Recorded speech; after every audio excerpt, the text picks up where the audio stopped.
What's up, friends, and welcome back to Fantasy Pros MLB. This is the Fantasy Baseball Podcast. I am Chris Welsh, joined by Joe Orrico, and we are crazy people because we're mock drafting in December. That's right, we are firing up the Fantasy Pros Draft Simulator, the MUDs as we call it, the multi-user draft interface. So muddy, we could call that right there. But we are in the Fantasy Pros world, and we are going to be drafting with a couple of our great Fantasy Pros people we work with. I completely forgot what the term would be. Our coworkers would be a good one here. It's the end of December. It's a very difficult time right now. A couple of our coworkers, we got Kelly Kirby, we got Mike Mayer in with us, and we've got the robots. Yes, the ghost in the machine of Fantasy Pros is going to be drafting with us.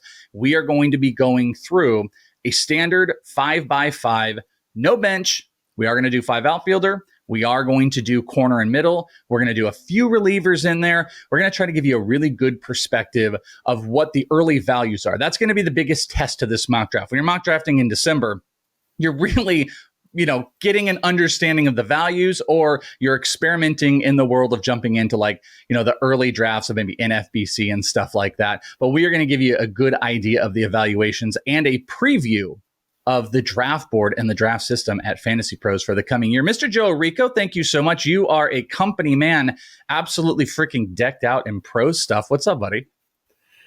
I'm doing well, man. It's Christmas season, watching all these little Christmas specials, and I got a bone to pick with you because I was doing the Fantasy Pro show yesterday. Oh, I know what you're going to do. A Charlie Brown hater? You are a Charlie Brown hater. I couldn't even believe my ears. I mean, I haven't seen it this year, so maybe it's one of those ones that doesn't hold up as much, but it's a classic. No, that's fine. 100%. I'm not a Charlie Brown hater. What I simply said was the Charlie Brown Christmas special might hands down be the one thing that holds up less than anything I've ever watched that I can recall. Like, there are things that take you into their era and stuff like that. The perception of hey, Charlie Brown's Christmas and all that. Like, I know the pumpkin one and everything.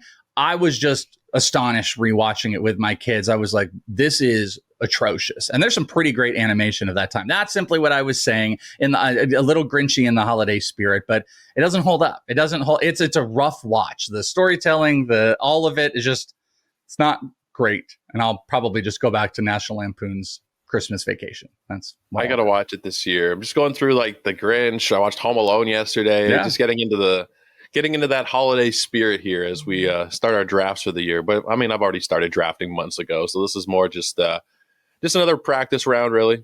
Well, yeah, Joey's been crazy, and we're talking about the holidays, but we're moving into the new year, and that's what this is going to be all about. You can get into some early drafts that are going on. There's gladiators from NFBC. You can get into early best balls. I know you've already taken down 6, 7 of those. I'm just about to jump into I like to wait a little bit longer. I like to make sure that I've really, really honed in my rank process before I start jumping into real serious money stuff. But we are going to tackle some of the early perception, and that's going to be the thing that's going to open up a lot of people's minds in what's happening in those early best balls and gladiators and DCs, and what's going to happen when you guys start drafting. There's a host of new crazy things that are going to be going on, and hopefully we'll be able to do that as we go through this draft live here in just 1 second. Want to remind you guys to get locked in early this year. Go to my playbook. Go to Fantasy Pros right now and get locked into my playbook, because next thing you know it, Draft Wizard's going to be up. You're going to want my playbook for in season, and we are going to have all the Draft Simulator set up here for you guys. Draft Simulator, the MUDs, as I mentioned it to you, and that's going to be the big important one, because today's live mock draft is done using our Draft Wizard mock draft lobby. Just like you'll see today, our multi-user drafts allow you to practice quick and fun mock drafts against both real and CPU opponents using the same easy-to-use interface as our mock draft simulator. While the mock draft lobby isn't available for public use yet, our mock draft simulator tool is open at fantasypros.com/draftwizard. It's fast, free way to practice your upcoming fantasy baseball drafts. Again, that's fantasypros.com/draftwizard. That gets you set. You can put down multiple drafts in minutes, and you can start figuring out and preparing what you want to do. So let's get to what we're going to do. We've got this mock draft all set up here.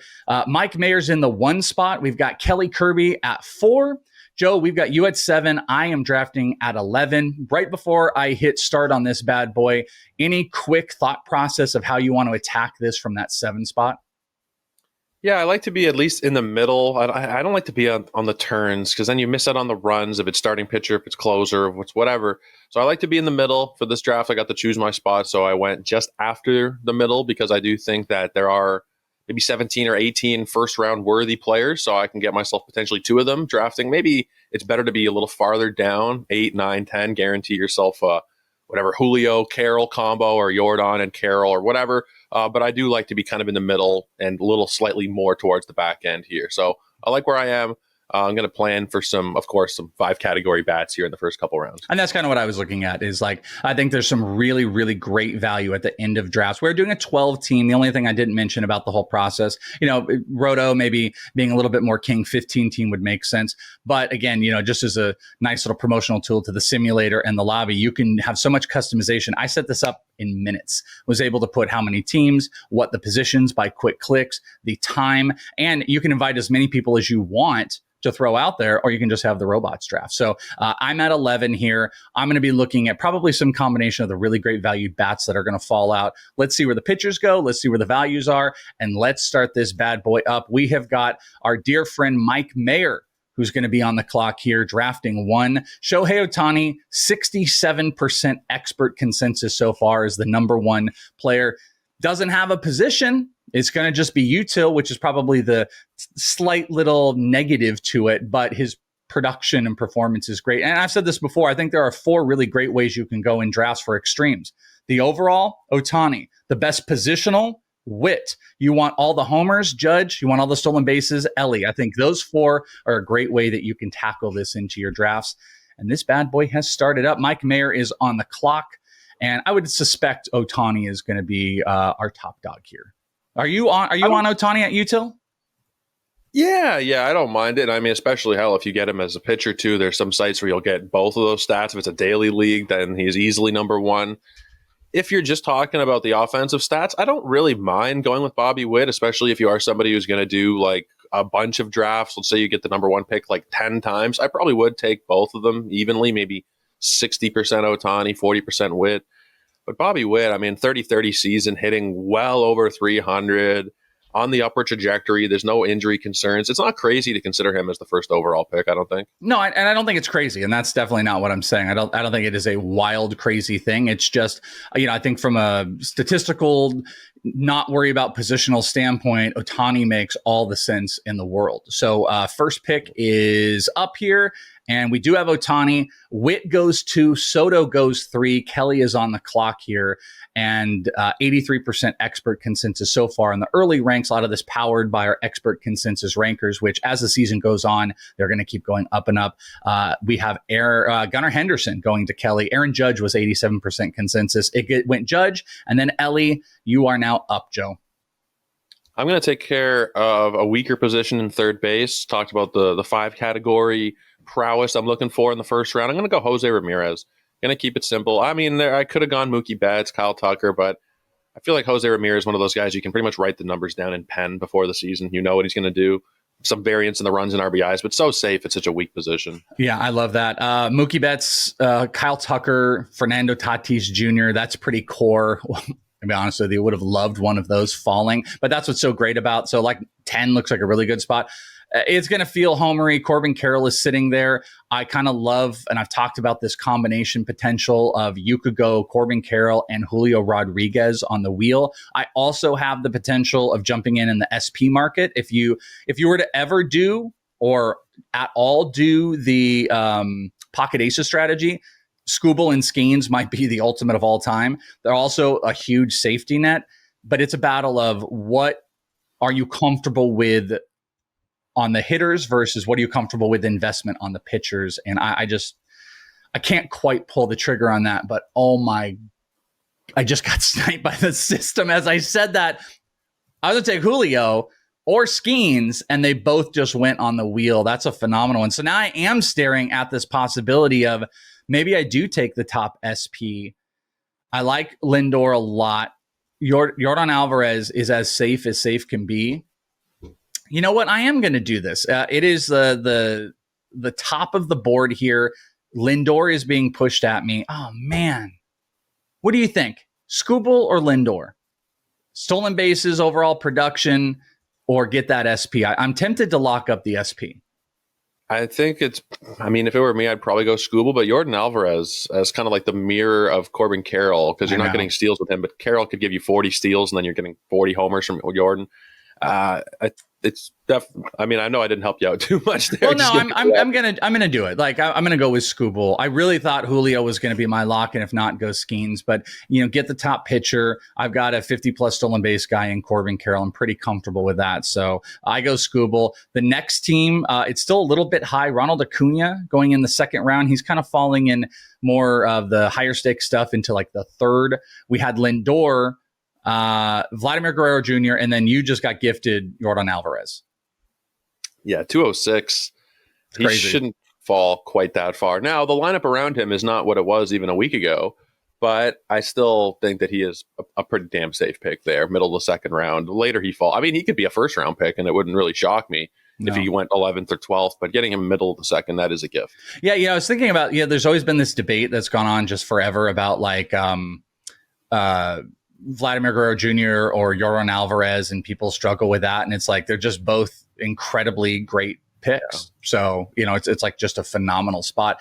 Picking up the last couple, let's see, we had, if I can get back to it, you took Alvarez, Duran, Shurio. Kelly went with Freddie Freeman, which is a really solid pick this late. Bryce Harper, who I would have went with ahead, went 3. Zach Wheeler. Mayer did the wheel of Jackson Merrill and Chris Sale. I love the Chris Sale pick. I'm a little bit lower on Jackson Merrill. I don't know if I'm going to pull the trigger on Jackson Merrill in the second round. The last couple, it went Trey Turner, Olsen. Kelly got C, so another pitcher. Jazz Chisholm, Rafael Devers. Joe, you're on the clock. I want to talk about Merrill for a second, but let's wait till after your pick. So what are we doing on the clock here? And then let's go to Merrill. Yeah, I don't mind Merrill. I'm just kind of debating a couple of different picks here. I don't mind Merrill. I think the second round he's fully priced. You need him to absolutely smash at that rate. And there is some risk, just coming off of that massive rookie season, he could regress a little bit. I think he's going to be fine, but the second round feels a little bit much for me, especially in a 12-teamer. 15-teamer, if he sneaks in the back end the second round, okay. But top 24, for me, is a little rich. You took my guy. I was going to go with Corey Seager or Ketel Marte, who went right after you. Garrett Crochet would have been a phenomenal SP pick. Kind of glad I took Skubal because that would have been who I wanted in this range. And then William Contreras, insane catcher value. Talk about Corey Seager while I'm up here, because like the production was there. You look at like the underlying stuff. It was all there. It's just the injuries are consistent. So I was going to take him, though. He's coming off of a year where, most of the Rangers were not quite what they were the year prior, coming off of the long World Series run. It was a bit of a quote-unquote down year, and it was still like a 140, 135 WRC plus, 30-plus homers are almost guaranteed. The injuries are a bit of a concern, but in the third round, pairing him with who I think I have a pretty safe base there to start off with J-Ram and Alvarez, and then Seager gives me, I think, 40 home run upside in a lineup that should be quite a bit better this year than it was last year. Garrett Crochet, William Contreras. I went with Austin Riley, who I value in that same Rafael Devers-ish range of third baseman. And then it went Ozzie Albies, Garrett Cole on the wheel. So I am back up. And I don't love this territory, if I'm being honest with you. I really, really don't. So I'm going to do something I don't usually do, but it's fourth round. It's fourth round. I've got a pretty big fall here. I'm going to go with a top closer in the fourth round. I'm going to go with Emmanuel Clase, pairing that with one of the top pitchers. So I've got two essentially at the top of their position and one of the best stolen base guys. So I'm going for balance there. What are your thoughts on Emmanuel Clase? I know you're about to come up here. You're up. Yeah, I took Cole Reagans as my ace, and based on the way the software is set up currently, I'm not sure if that's going to maintain, but he has relief pitcher eligibility still from the year prior. It won't. That'll be the. I can tell you right now, there are some positional things that are going to adjust into the new year. Again, that's why the software is not up. It's a hack for you, but it won't be for the regular season. So for now, I can put him in the relief pitcher spot and get that taken care of with one of them. But for Class A, I think he's still incredibly safe. The strikeout rate maybe isn't quite what you want with the elite closer like the rest of them. It's fairly average, actually. But, I mean, the ratios, the potential for 40-plus saves, I think he is definitely – I haven't done relief pitcher rankings, but he's definitely in that top 2 or 3 there with Williams and Hader. I mean, maybe even Edwin Diaz. Like, there's a cluster of elite closers, and he's definitely among them. After Reagans, it went Machado, Schwarber. That's who I was considering. Michael King, very high in the 4th round to Kelly Kirby. Pete Alonso followed up that pick. Willie Adames. Mike Mayer went Mason Miller and Teoscar Hernandez on the 4-5 wheel. Blake Snell, who I did want, a pretty considerable amount. Altuve, Pablo Lopez, Michael Harris, CJ Abrams. You took Devin Williams, Royce Lewis, Marcus Semien, Jacob deGrom. I'm up, so let's hear your take on Devin Williams. Yeah, I don't think that much changes going to New York. I don't love that, lefties essentially have a little league park to hit in, but I don't think much changes in terms of like his talent is undeniable. I don't want to make like crazy comps, but he's one of the best relief pitchers I've ever seen in my life. I mean, every single year he's giving you sub-2 ERAs, ridiculous strikeout rates, ridiculous stuff numbers. Wherever he's pitching, even if he was in Colorado, I think I'd still be pretty interested at this range and getting him in the 4th. Locking down one, or actually, no, I got him in the 5th, didn't I? Beginning of the 5th. So I'll absolutely take that. So one thing I'll clean up for you a tiny bit here, which is interesting about that ballpark, doing some looks. The right-handed field in this minor league ballpark they're going to be playing in, that's shorter. So that's going to be the advantage for left-handed hitters in that ballpark. It's about 5 feet shorter. The left field is about the same dimensions, and center field is deeper.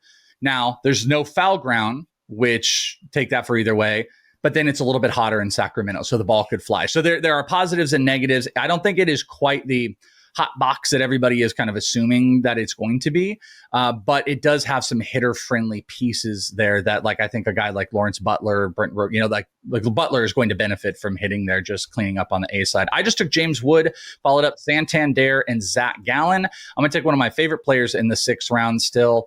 Oh, I hate passing up this other... Take O'Neal Cruz. I can't ever quit O'Neal Cruz, and I get to slot him in at shortstop. Played shortstop, moved to center field into the year, so he's going to have dual position eligibility. Good average, 2020 season. I think he's going to tap into more power. So I took James Wood and him. I'm going for big counting stats. I've got 3 guys that steal 20, 3 guys that can hit over 200. It might be a little susceptible in batting average. That's something I'm going to pay attention to. Cleaning up those last picks after that, because we had Santander and Gallen, Luis Castillo, Josh Hader, Valdez, Yamamoto. We're in a big pitching run going on right now. Logan Webb, Ibanaga, Kelly Kirby took Wyatt Langford, who I almost took, Ryan Helsley. You went with Yamamoto. Is that your second SP? That is, because you took Cole Reagans, right? After Reagans, yeah. Yamamoto, in the drafts I've been in this year, is usually a 3rd round pick. So getting him in the 60s feels like really good bargain. He's usually going in SP1 territory, but I have like co-aces there with Reagans and Yamamoto, especially not going early pitching, quote unquote early. First 3 rounds were hitters.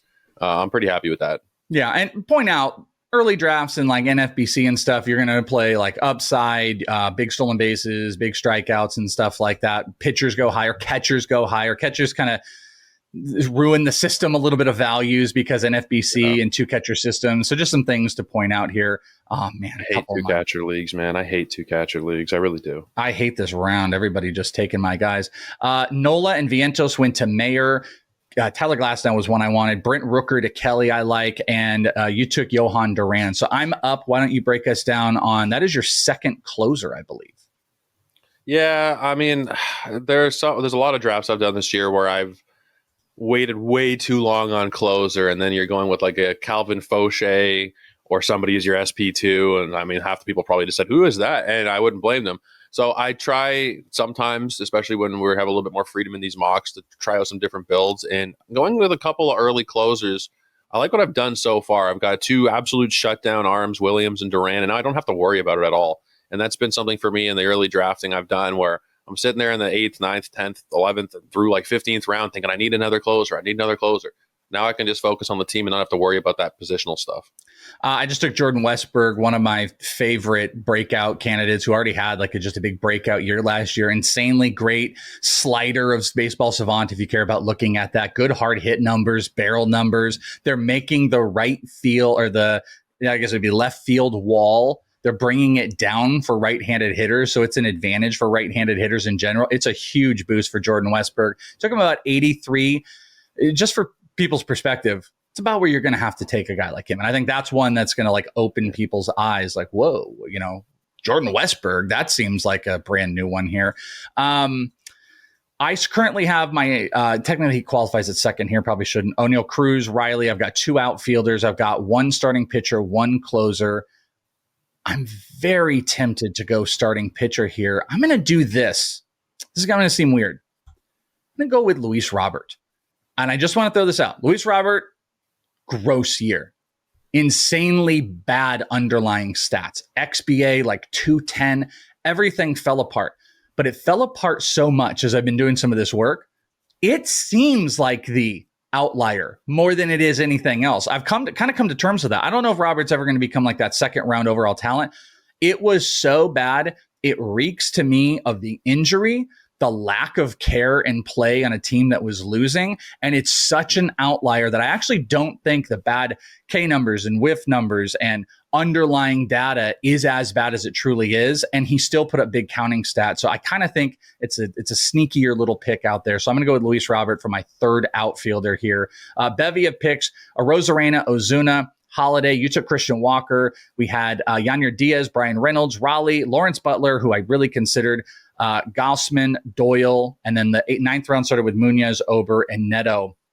Why don't you talk to us about Walker and then what you're thinking about doing coming up here? I mean, I've just seen so much data with Walker that he is essentially Matt Olson and Pete Alonso without the name brand value. The hard hit data, a lot of the underlying numbers, if you just were to take the 3 of them, put them in an Excel sheet and look at it, they're like the same player.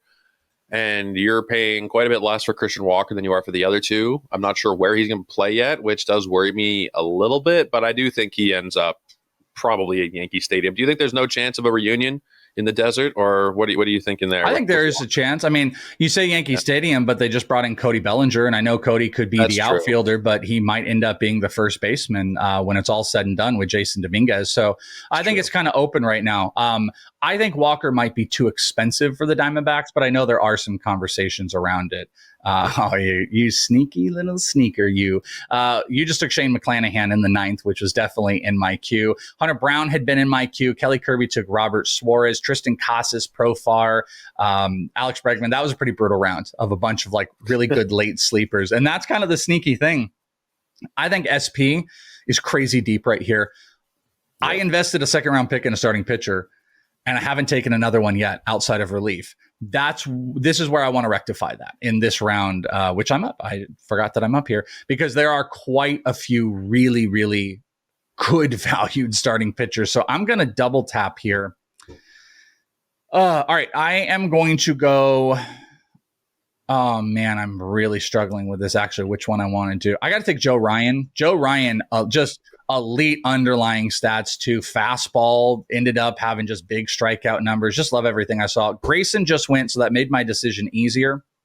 Max Fried is a good pick here, but I'm going to pivot, and I'm going to go with Spencer Schwellenbach with the Atlanta Braves. I love him, and I've got him ranked really, really high. Great K numbers across the board. Splitter was sick. Fastball just was on everybody all year long. So, Yankees Stadium, a little less friendly. I mean, Fried's going to be fine with it as a ground ball pitcher, but I like the combination of Schwellenbach adding with Joe Ryan to just have elite strikeouts. Orrico, what do you think about Schwellenbach this high? I would have taken him over Fried. Fried worries me, man. That elbow, 2 consecutive years of forearm injuries. I did a show last year with Eno where he broke down the percentages of each injury recurring, and it's 85% chance that he eventually has surgery. So I think it is a bit of a risky one. I'm not sure if it's going to be this year, next year, when it's going to happen, but Fried scares me. Schwellenbach, what he showed last year, incredible command, great strikeout rate, great team context. He's going a little bit later than I thought he would. So in the 10th round, absolutely. No question. Third SP. We had Xavier Edwards go after. That's a big stolen base chase that someone's doing. But you know what? he's going to hit the top of the lineup. We had Junior Caminero, Tovar. You took Seiya Suzuki. Mike Trout went after Roki Sasaki is going to be a big one. Cody Bellinger was actually a target of mine. Volpe, I believe we had, because it moved on me, Sonny Gray, Will Smith. Just quick thoughts. I know you're coming up. I don't want to distract you through your pick here. I'm curious at your pick of Riley Green and also Roki Sasaki. Sasaki, and this is also like my NFBC brain, but he's going in the top like 6 rounds every single time, pretty much. I think his ADP is settling in around the 70s. Once he signs, jack that up a round or two. So any shares you can get of Sasaki outside of the top 100, I'm not going to pretend to be an expert on him because we haven't seen a lot of him. There's not as much data on him as we have on players who've been in the major leagues the last couple of years, but from all accounts, he is a generational talent. I think it was Baseball America who put an 80 grade on one of his pitches yesterday, and that was kind of a big deal. Like, that doesn't really happen very often. So like, this kid is incredibly talented. He's like 21, 22. He's going to go to a good situation. If you can get him after pick 100, do it every single time. I think I might agree with you on that. All right, I am up here. There are, again, I think we're in an SP territory. We mentioned being afraid. I'm going to jump on Max Fried here now that I'm getting a value. He's my SP4. Adolis and Bogarts went behind me. And I am in a tunnel of chaos, a vacuum here. On one hand, I have a personal friend of mine. On the other hand, I have what is like a top 10 SP who's coming off of an injury and who pitched at the end of the year. Justin Steele. I feel obligated to take my friend Justin Steele. But I think Justin will understand. I'm going to take Sandy Alcantara. I hope maybe Justin will fall back. Probably not now, but Sandy Alcantara coming off of this injury, him and Shane McClanahan are two relatively undervalued players. Sandy's velo was up before the end of the year. He was throwing some. Looks like he's going to be healthy and get to push his innings this year. Also, trade potential. There's been some trade talks. I love the prospects of getting Sandy, especially as my SP4. You scoff, but you can't take him with McClanahan. You can't have all the post-Tommy John starting pitchers, or you don't want them at least. Yeah, you technically probably shouldn't. I feel like with him, because he was healthy at the end of last season, if the Marlins were a team that was even somewhat serious and they were competing for anything down the stretch, I think he probably would have returned. But because they were already officially eliminated, there was no point in risking it. But you add another 6 months of recovery onto that, I don't see him as big of a risk as a lot of people do. So I'll probably be maybe an overweight to the field on Sandy this year is the best way to put it.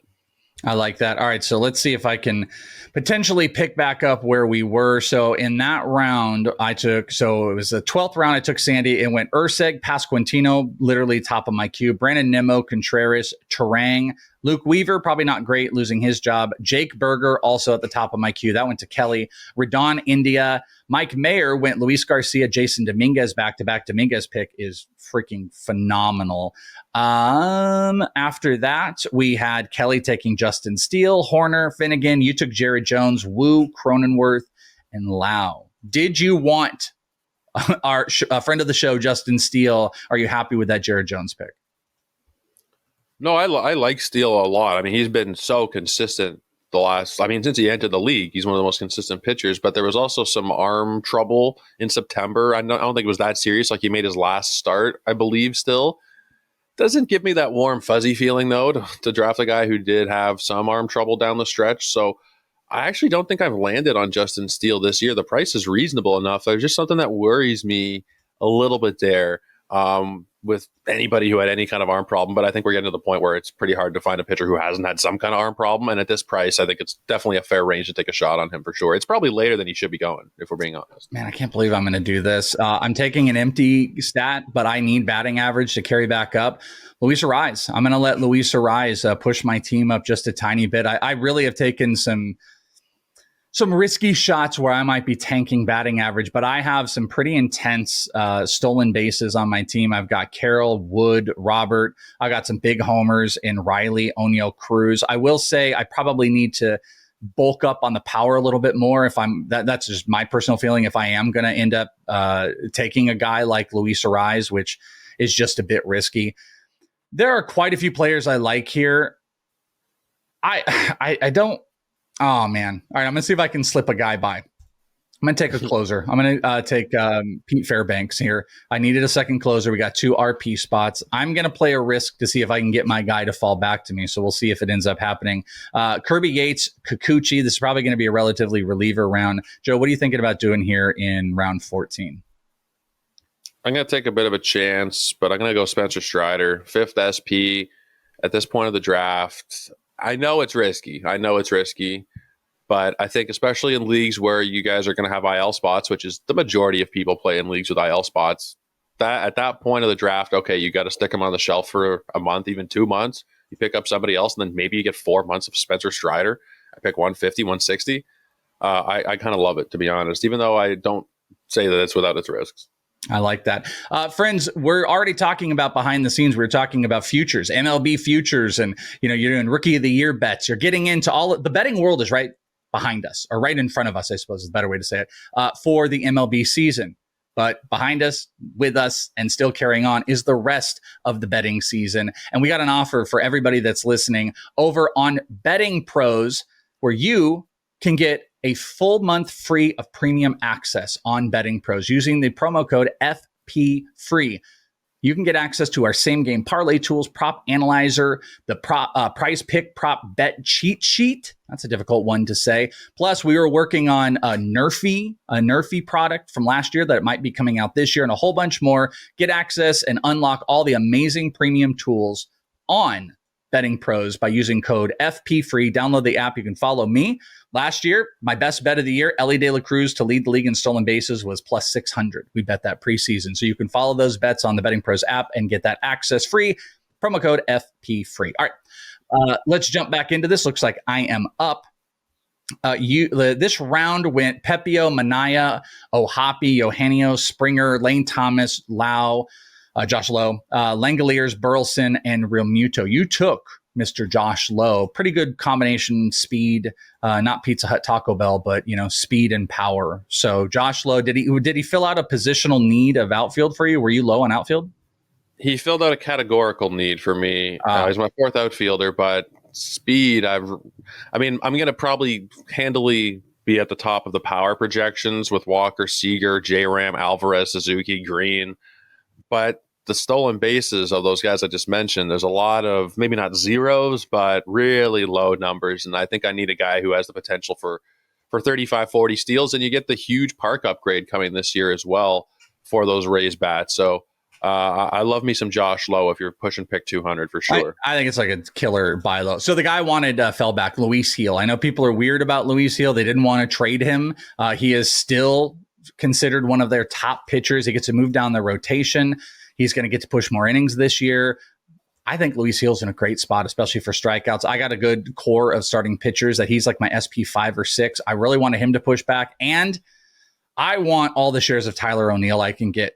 Baltimore Oriole right-handed hitters are going to have an increase this year. How about a 30-plus home run guy who talked about in an interview? Tyler O'Neill mentioned recently that he wouldn't have signed with Baltimore. He didn't even consider Baltimore until they moved those dimensions. Analytical hitter, understands who he is, going to pull that ball more. 35-plus homer. I mean, this is a huge power potential. Might not even show up in the projections right now. He's my 4th outfielder. Love getting Tyler O'Neill here because, like I said before, in my construction, I don't love Luis. I'm not a big Luis Ariz guy, and he does hurt you in some aspects. But if I can, stack up some more power, I can kind of mitigate what he takes away from me because I have elite speed and I'm still building in some good power. I need that batting average there, Joey. Joe, you ended up this past round taking Zach Eflin. We also had Alexis Diaz, Stevenson, Kopech, Kowser, Rafael. I love that pick. Mayer went Jimenez and Robbie Ray, Rengifo, and Baz. Talk to us about your pick and what you're looking at doing coming up. Are you getting into the territory of you got some positional needs you got to fill pretty quick here? Yeah, second base is one that I don't usually like to wait this late on, but that's generally speaking in a 15-team context. In a 12-teamer, there's still some options. I shouldn't wait too far, but that's the next thing that really needs to be taken care of. The Zach Eflin pick, for anybody who's followed me for the last few years, knows that I have an irrational love of Zach Eflin. I think it's the whip you can get from him. Now, the ball coming in Baltimore is not my favorite thing, but I don't think it hurts him too much. And I think that he is another guy that should be going a little bit earlier than he is. 180s feels too late for Zach Eflin. He was disappointing last year because of what he did in 2023, but if you look at the numbers, they're still very, very good. All right, you're up. We had Tolia. We had Tanner Scott go. Chris Sanchez. I love that Tolia pick. Some absurd hard hit numbers and hitting in Colorado. Also, not some great. Brenton Doyle has some of the heaviest home road splits, which get you worried about hitters sometimes. We didn't really see that with Tolia. There's like 40 plus home run potential with him, but not to compare necessarily the two, but like Doyle was like 200 on the road and 300 at home. And if I remember correctly, I don't believe Tolia had as extreme home road split. So just throwing that out there, that I actually really love that as like a sneaky pick in Tolia. You ended up going with, who did you? Oh, you went with Zach Geloff. We had Reynaldo, Edman, and Bowden Francis win. That's a pretty fun pick. Are you buying the bounce back of Geloff? I guess around 200, it's kind of easier to buy. Yeah, still needing steals, still needing a second baseman with the park upgrade. I mean, I think it's a good buyback opportunity for Geloff. It's not my favorite target as a starting second baseman, but considering I kind of messed up and left that one a little bit too long, I'll take it. I will say, though, I'm going to be like, the technology is going to hate my draft because it's like 3 picks in a row have been labeled as reaches. So I'm on the lookout for 11th out of 12th place. Well, again, I'll say, like, you guys all can't come into the multi-user interface that we're doing here where you can like add all these other people. So you will experience, if you do the draft simulator, the ranks of especially the consensus ranks that are being posted, they're still coming up. So as they go, the reaches will start differentiating. You know, some of those reaches are going to be powered by like Mayer and Kirby and myself. I know Scott White posted his because I have a few as well. I just took Isaac Paredes, and that definitely could seem like a reach.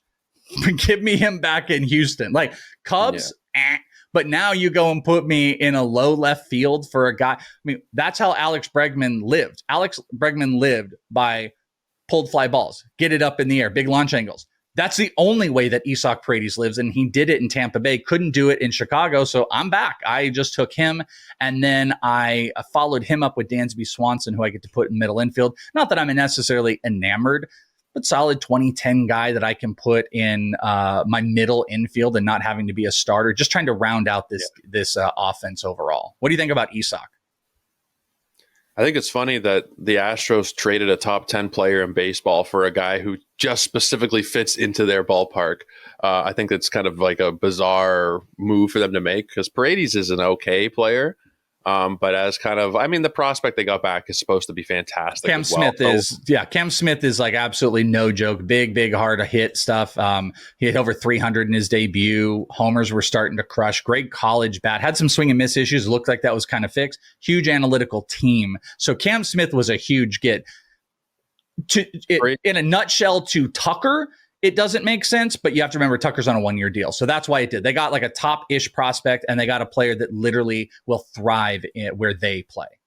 Yeah, Paredes could hit 30 home runs like pretty easily. And even last year, it was a bit of a down. I mean, it looks like more of a down year because of once he got to Chicago, he didn't really do anything. Still solid WRC plus. It was like 110 range or so. He's still much better than league average. I think he's a 30 home run bat. It's just kind of weird the way that teams are doing things. Like they bring in Kyle Tucker and then they trade Bellinger immediately after. Like you'd figure you get 1 year of Bellinger or 1 year of Tucker. You'd want to have Bellinger there as well instead of trading him for, a minor league reliever essentially. But weird stuff going on until teams have fully completed their moves. You never really know what they're up to. Yeah, well, you're up right now. The last couple picks, last round we had after Dansby, Jock, Pena, Kerry Carpenter. You took Bryson Stott. Brandon Pfaadt went in the low 200s. Porter Hodge, Diaz, Woodruff, Seanwell, and who was our last one? The system moved up to me, Evaldi. And then we started the next round, Tanner Houck, Helio Ramos, that was one I was looking at, David Bednar, Taj Bradley, Jansen, Parker Meadows right before you, Jake McCarthy, Estevez, Gleyber Torres, Mackenzie Gore. I'm up, but boy, was I looking at Parker Meadows. And I don't know if you were at all before taking Jake McCarthy. No, I'm still kind of, I think with McCarthy now, I've completed the speed that I needed to get. I got Stott, I got Geloff, I got McCarthy, I got Lau. Kind of makes up for the power heavy build initially. I wasn't looking at Meadows, but I do like Parker Meadows quite a bit. And I also wonder, just hearing the name, if we're ever going to see Austin Meadows again, I wonder if he's going to be a guy that pops onto the scene or if we're just kind of seen the last of him at this point. Feels like I don't know if we've seen the last, but it feels like we're in the final stages of seeing the last. I'm going to go with, this is going to be a util play. Trevor Story. He just got to stay healthy, but it's a 2020 play. I get him around 230. I love that for my util. And I've also created some flexibility. Just want to throw out to you guys that, remember, O'Neal Cruz qualifies at outfield and short. I have an outfield spot open. I could move Cruz to outfield, and now I have Dansby Swanson and Trevor Story at short and middle. So that little tiny bit of position flexibility, I get down with that. I can definitely get down with that. I have left a catcher. I've got technically an outfielder, and I have one pitching spot. So those are my last couple spots that I've got to fill out here. There's quite a few interesting pitchers that are still sitting on the board. I don't know if I feel like locked in that I need to get any of them. I'm going to jump in, take my outfielder. I'm a sucker. I'm going to take Byron Buxton, 230, playing in the outfield. Hopefully a bounce back. I don't love any of the outfielders right here, but I kind of can't quit him. That's my fifth outfielder, easily expendable. So I've got two more spots. I'll have the catcher and last pitcher spot to fill out. What do you have left to fill? So I just took Jung-Hoo Lee, who is going to function as a fifth outfielder / utility bat, him and McCarthy, however you want to arrange them. Let's call him the utility bat. So I have a corner infield spot and a pitching spot left at this point. All right. So Mike, let's see. We just had Kelly Kirby go Jeffrey Springs, who was traded to the A's. Again, ballpark might not be like the worst thing in the world. Kind of love Jeffrey Springs, but don't love the destination a whole bunch. Mike Mayer just went Nolan Jones. He's on the clock for the last round. I guess this is 22. I thought it was 21 rounds.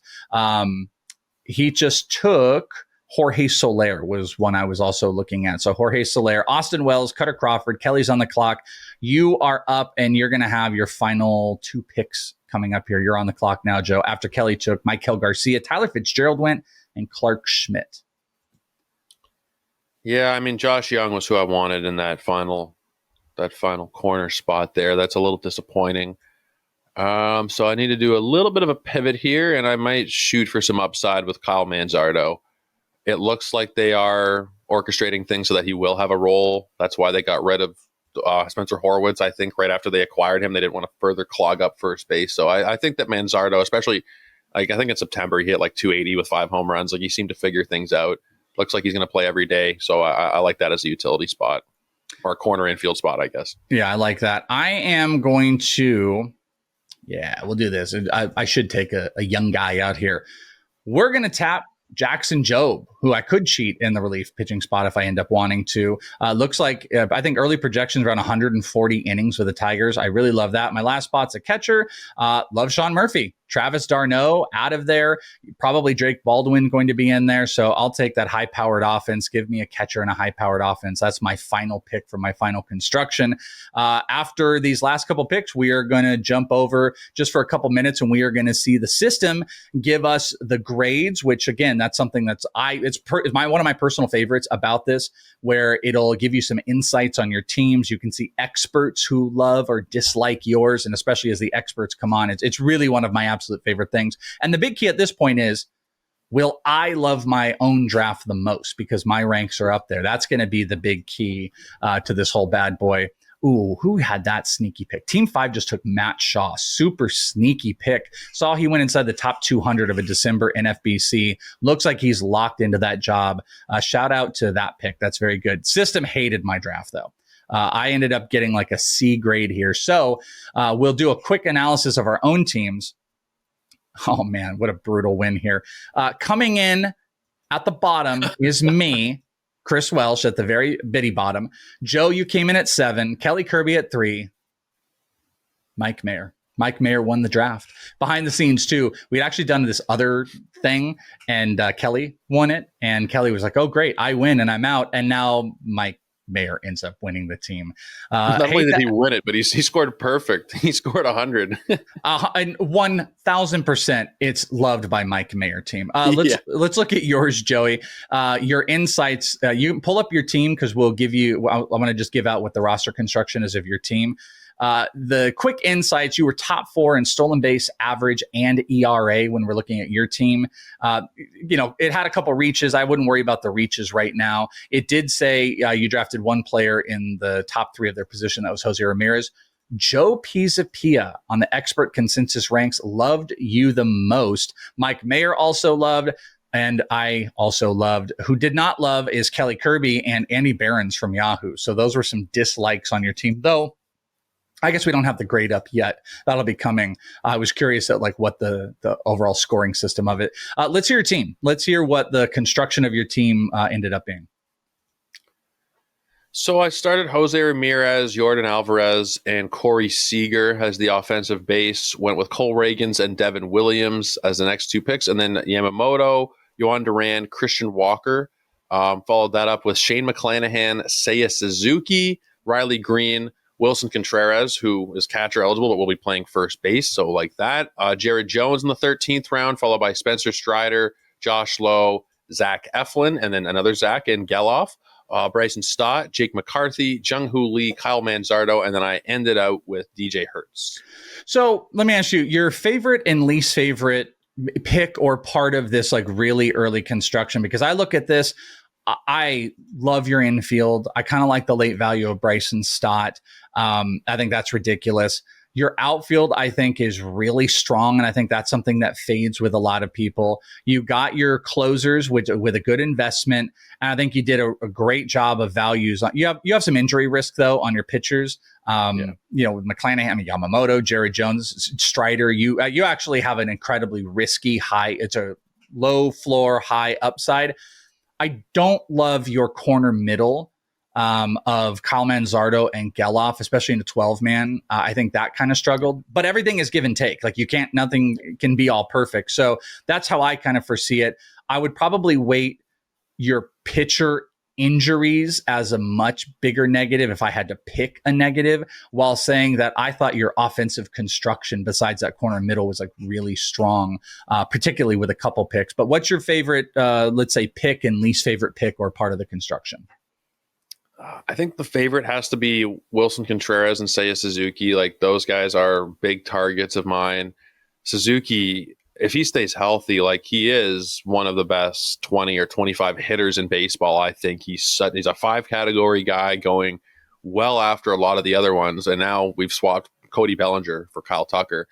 I mentioned Wilson Contreras. He's going to be playing first base, so catcher eligible guy that you're getting. I love that. Probably going to be playing 135 games, hopefully 140 games, maybe, if things break right. So I love those two picks. I got them both later than we're generally seeing. The Manzardo and Geloff pairing, I admit, is a little bit weak. It's more just shooting for upside, especially with Manzardo. Sure. And the pitching depth is maybe not the depth, but the riskiness of the arms that I took. I can understand what you're talking about. McClanahan, I don't know how exactly to feel about these guys coming off of Tommy John. The McClanahans of the world, the Alcantras. I feel like they're relatively safe. But that's also like, maybe there's a banana peel on the floor a couple feet in front of me. There's a little bit. You know, I was doing my analysis. I'm on starting pitchers right now, and I'm pretty deep into it. I love McClanahan more than most people. I have for a long time. But there is something startling when you're like, okay, you can't look at his 2024 because he didn't pitch. Let's look at 2023. K percentage was down like 5%. You know, like, it was a dramatically down K percentage. And yes, you could be like, all right, leading up to that. So like, I don't care about like what the second half numbers are, because leading up to it, the arm issue was probably going, but the whole year it was like really dramatic decreases. So I am worried about Shane McClanahan a little bit, but that's why I'm saying, like, you know, upside is fun and stuff like that. Way too risky and I don't think like come February you would put together this risky of a class of starting pitchers. This is the thing with starting pitchers is right now we're looking at the pool and we're like, oh my God, like, there's a lot of arms. And then we're going to lose 15 or 20 of them to injury by March. So maybe it'll be McClanahan, maybe it'll be Strider. Hopefully he doesn't get hurt again by March. But there'll be a couple of guys who get hurt, and, you know, the pool will be thinned out. So looking at these teams now, taking some shots, hoping guys stay healthy. By the time it gets to March, where I'm doing my more expensive main drafts, probably will play it a little bit safer. But the nice thing with a guy like Strider too is it's like a cheaper cost. It's like if you could get a guy like a Skeens, you know, you eat a month and then you get the rest of the year production. if that's like what Strider is and you are paying the cost, which is outside the top 100, it actually is good. I like Strider. I actually think Strider could be a good pick. It's just when you paired it with the amount of hurt pitchers, that's the risk here. So I ranked garbage. I did not like the system of what I put together here. Did say I took, I'm going to say 2. It's putting Buxton as a top DH, but Riley and Tariq Skubal. I don't think it's acknowledging Emmanuel Clase because I got multiple positions inside the top of their spot, top 3. Projected to be top 4 in saves. It really didn't like the other stuff, but I will say, expert opinion, me. I loved my draft the most. Of course, I figured I would. Mike Mayer also liked it. Pierre Camus liked it with James Wood. Andy Behrens also did not like my. So Andy is very mad at us right now. And Pisa hated it. Didn't like Clase, James Wood, Corbin Carroll. He's just being a hater here. When we take a look at my team, I had Sean Murphy at catcher, my infield, Luis Arraez, Jordan Westberg, was qualifying at second. I can't remember if he's actually going to or not. I don't think he is. O'Neill Cruz at short, Austin Riley, my corner middle, Isak Paredes, Dansby Swanson. My outfield was Corbin Carroll, James Wood, Luis Robert, Tyler O'Neill, Byron Buxton, Trevor Story at util. My pitching, Tariq Skubal, Max Fried, Spencer Swellenbach, Joe Ryan, Sandy Alcantara, Luis Heel, Jackson Jobe, with Emmanuel Clase and Pete Fairbanks. So, I look at this team and I have way too much inherent hitting risk. I think my batting average, I didn't do a good job of the batting average with some of the risk pieces that I have. I think I have way more power production than I'm being given credit for. Same thing with stolen bases. But, if Robert fails, he's going to just drag down my whole team. If he boosts back up, it's going to be huge. Trevor Story's got some injury kind of woes in there, and just Arraez just kind of stands out as I don't know what that's going to be. I love my pitching staff. I think I put together, and I'm shocked I didn't get graded better, an A-class starting pitcher / closer setup there. So I am extremely happy with my pitching. I'm not as happy with my hitting, and that's not a good way to leave a draft. Joe, give me the same thing. Is there something you love and hate about the team I constructed?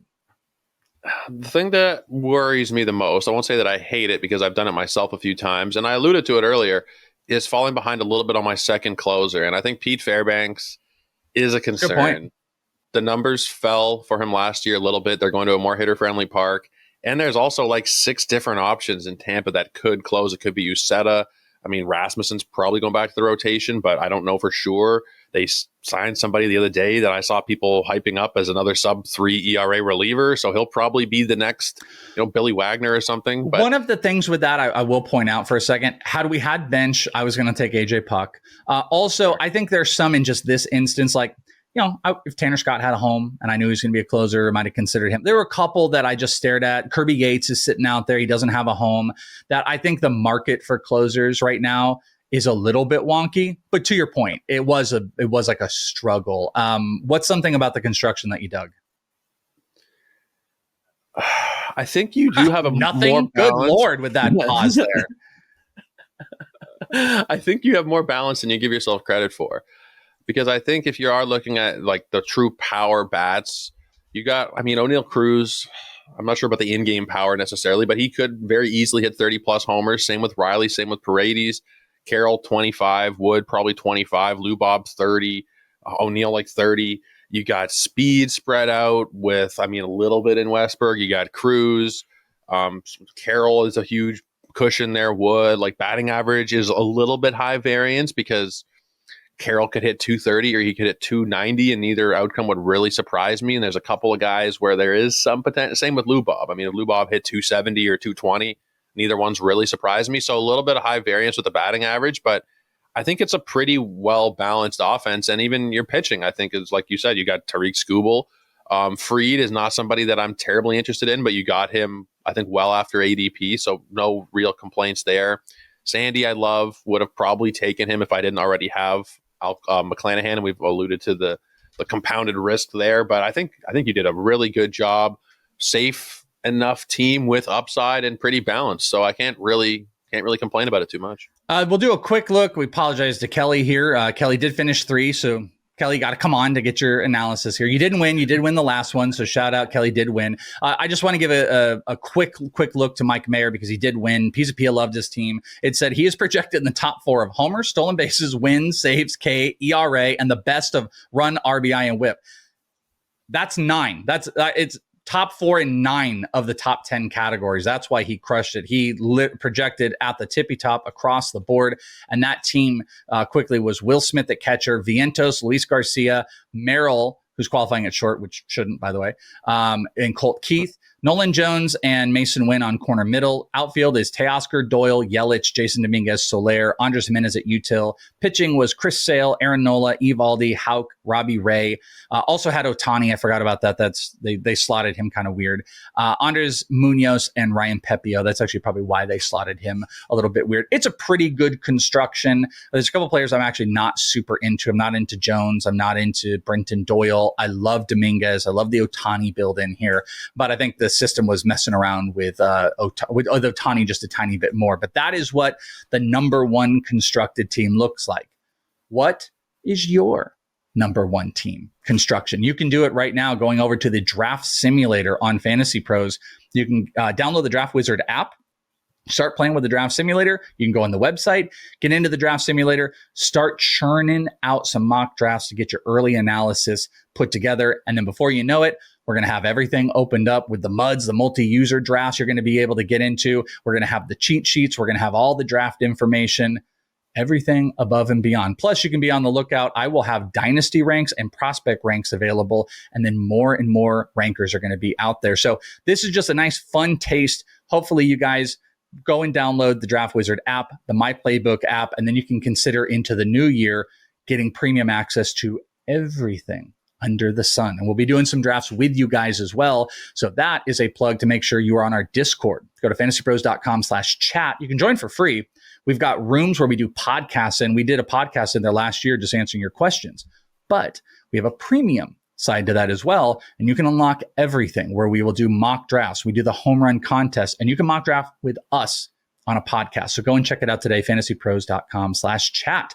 Mr. Joe Orrico, thanks so much for drafting, buddy. It was fun doing this. I know it didn't count for the money like you did, but we're going to probably draft into some soon. Appreciate you, buddy. I know we'll be doing more episodes here in the future. Yeah, of course, man. It's always good when we get to do a show together. I said it on leading off one time last year, but I've done more shows with you than anybody else.